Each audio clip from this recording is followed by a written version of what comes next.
Padded blouses stitch பண்ணும்போது கப்ஸை வந்து எந்த சைஸை சூஸ் பண்ணணும் அப்படின்ட்டு இன்னுமே கன்ஃபியூஷனில் இருக்கீங்கன்னா இந்த வீடியோ ஃபுல்லாக பாருங்கள், அது கிளியர் ஆகிடும். போன வீடியோவில் வந்து நம்ம பஸ்ட் ரவுண்டை வச்சு எப்படி வந்து கண்டுபிடிக்கணும் அப்படின்றத பார்த்துருந்தோம். இந்த வீடியோவில் இன்னொரு மெத்தட் பார்க்க போகிறோம். எப்படின்னு பார்த்தீங்கன்னா இந்த மாதிரி examples small size, medium size, large size மாதிரி. இதில் வந்து நம்ம என்ன பார்க்கணும்னா நம்மளுடைய பஸ்டோடைய பாயிண்ட்டு அண்டர் செஸ்ட், ஓகேவா? இது ரெண்டுத்தை நம்ம நோட் பண்ணிக்கிறோம்.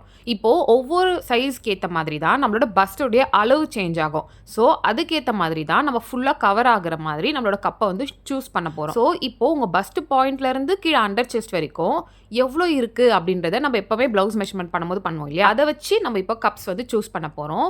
இது எல்லா சைஸ்க்குமே நான் உங்களுக்கு இங்கே வரைகிறேன் பார்த்தீங்கன்னா, இந்த மாதிரி தான் நீங்கள் சூஸ் பண்ணணும். இதை வச்சு தான் நீங்கள் மெஷர் பண்ணணும் உங்களுடைய பஸ்ட் பாயிண்ட்லேருந்து அண்டர் செஸ்ட்டில் எவ்வளோ வேல்யூ அப்படின்ட்டு. இது ரெண்டுத்துக்குள்ளே இருக்க டிஸ்டன்ஸ் வந்து நம்மளுடைய இந்த கப் இருக்குது பார்த்தீங்களா, இந்த கப்பில் மேட்ச் ஆகணும். அது எப்படி மேட்ச் பண்ணணும்னா இந்த மாதிரி உங்கள் கப்பை வந்து எடுத்துக்கோங்க. எடுத்துட்டு இந்த மாதிரி ஒரு சைடு மடிச்சுட்டு ஒரு லைனும் இன்னொரு ஆப்போசிட் சைடில் மடித்து இன்னொரு லைனும் போட்டுடுங்க. போட்டுட்டிங்கன்னா சென்டர் பாயிண்ட் கிடச்சிடும். இப்போது அந்த சென்டர் பாயிண்ட்லேருந்து உங்கள் இன்ச் டேப்பை வந்து அந்த கப் முடிகிற வரைக்கும் வச்சு பாருங்கள். ஒரு வேல்யூ கிடைக்கும். ஒரு 3 இன்ச்சஸோ 3.25 இந்த மாதிரி ஏதோ ஒன்று கிடைக்குது பார்த்தீங்களா?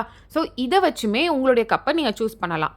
உங்களுடைய பஸ்ட் பாயிண்ட் அண்ட் அண்டர் செஸ்டோட டிஸ்டன்ஸும் இதுவும் ஒரே மாதிரி இருக்கணும். இது ரெண்டுமே மேட்ச் ஆகிடுச்சுன்னா உங்களுக்கு வந்து உங்களுடைய பஸ்ட்டுக்கு வந்து இதை நீங்கள் யூஸ் பண்ணலாம். இப்போ நான் வச்சிருக்கிறது 40 சைஸ்க்கான கப்பு, ஓகேவா? இப்போ நான் என்னுடைய பஸ்ட் ரவுண்டு வச்சு நான் என்னுடைய கால்குலேஷன் நார்மலாக பண்ணேன் அப்படின்னா எப்படி வரும்னா, என்னுடைய பஸ்ட் ரவுண்ட் 36. இப்போ நார்மலாக நான் எவ்வளோ சொன்னேன்னா ஈவன் நம்பருக்கு 4 இன்ச் ஆட் பண்ணால் 40ன்னு சொல்லியிருந்தேன். இப்போ இது கரெக்டாக இருக்கான்றதை நம்ம இப்போ செக் பண்ணிடலாம். எப்படின்னா இப்போ என்னோட பஸ்ட் பாயிண்ட்டும் தெரியும், அண்டர் செஸ்ட்டும் தெரியும். இப்போ அண்டர் செஸ்ட்டுக்கும் அதுக்கும் இருக்க டிஸ்டன்ஸ் எவ்வளோன்னு கண்டுபிடிக்கணும் இல்லையா? கண்டுபிடிச்சா 3 இன்ச்சஸ் இருக்குது.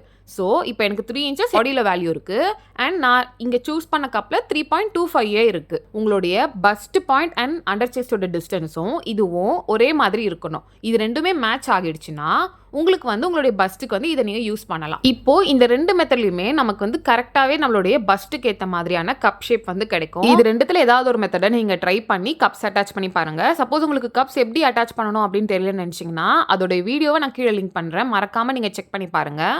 லைக், ஷேர் அண்ட் கமெண்ட் பண்ணிக்கோங்க. மறக்காமல் சப்ஸ்கிரைப் பண்ணிக்கோங்க. பாய்.